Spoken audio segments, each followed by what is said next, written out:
Alright, so if I'm being honest, I am not having a good day today, so I think I'm gonna go fly to clear my head. Logo. So I realized something the other day. I think flying is the ultimate mindfulness exercise because if you think about it, when you're flying, you really have to be in the moment and only think about flying. Alright, so I'm just out here looking at the planes that I could choose from, which is most of these that are parked over here.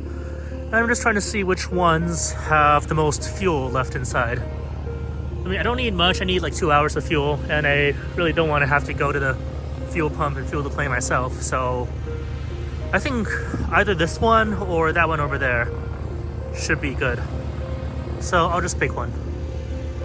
The plane I ended up picking was November 4640 Bravo. It's a Cessna 152, which I think is the perfect plane for short distance hops by myself. And the cool thing about this flying club is that I can use the planes whenever I want, even outside of regular hours. And now I'm taking out the squawk book and checking it to see if there are any issues with the plane, which there isn't.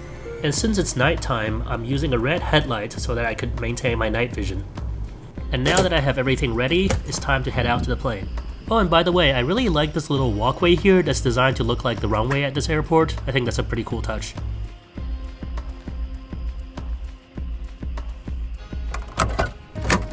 So the first thing I like to do when I open the door is to just kind of have a look around and see if anything is particularly weird or wrong, which there isn't any. So now I can take out the gust lock and start going through the pre-flight checklist.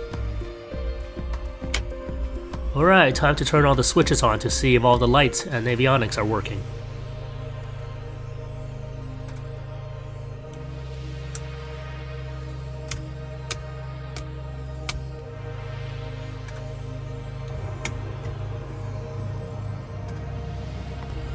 Alright, looks like all the lights are working. Also, just to be clear, there is a lot more to the pre-flight checklist than what I'm showing here. I just didn't want to bore you guys. Alright, so what we're flying today is a Cessna 152. I haven't flown this specific plane before, so I'm just kind of looking around to see where everything is. Hi, so I'm editing the video and I just thought I'd make a little disclaimer that I have flown the Cessna 152s in this flying club before, just not this specific one. And in my case, that is okay because all the Cessna 152s in this flying club are standardized, so there aren't any major differences in between the planes. But in general, you should always get an instructor to fly with you the first time you fly an unfamiliar plane. So there's the disclaimer. Now back to the video. You see all the lights are here, yoke is, where the yoke should be, radio trigger is here, standard 6-pack with Garmin G5s. Okay, we got one nav, looks like, and a radio and a transponder. And that transponder should also be able to connect to my ForeFlight to give me weather and traffic. Tachometer is here, which is weird. It's usually around here, but tach is over here. ELT, ammeter is over here.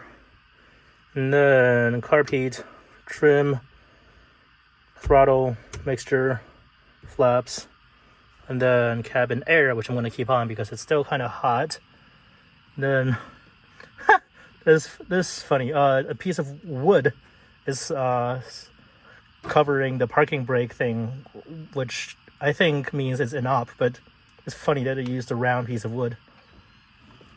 Anything else? No, just your standard airplane. Primer is here. Might need to prime tonight because this plane felt like it's cold, but we'll see. But yeah, everything looks good. Let's turn it on. And in terms of the route, I think it could be fun to first go up and kind of fly into RDU over Durham and Duke University. So I think that's what I'll do. I'll go up kind of over here and then fly and then talk to Raleigh Approach and have them get me into the airport.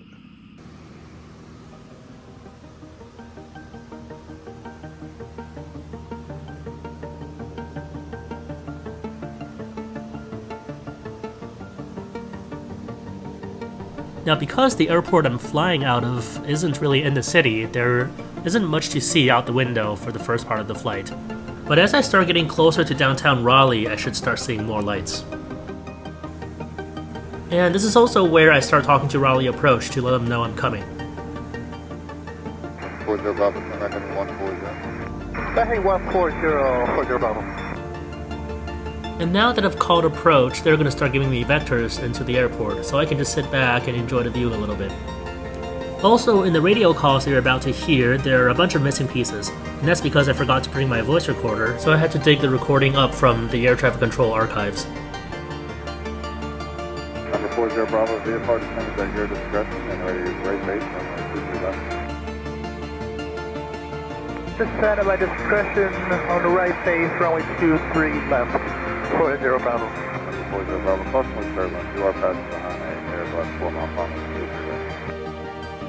Number 40 Bravo, contact tower 2745 with Charlie Tower, Cessna 4640 Bravo is on the right base, runway 23 left. Cessna 4640 Bravo, Raleigh Tower, wind column, runway 23 left, clear to land. 23 left, clear to land, 40 Bravo.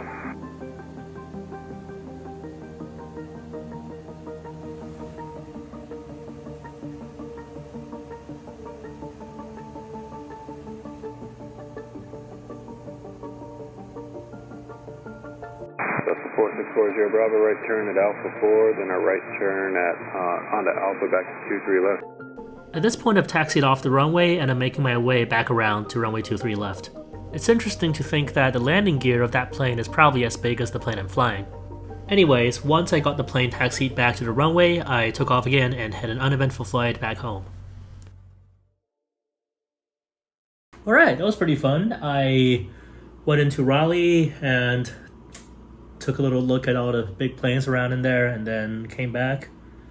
And now it's 1:13, so I think I'm gonna go to sleep.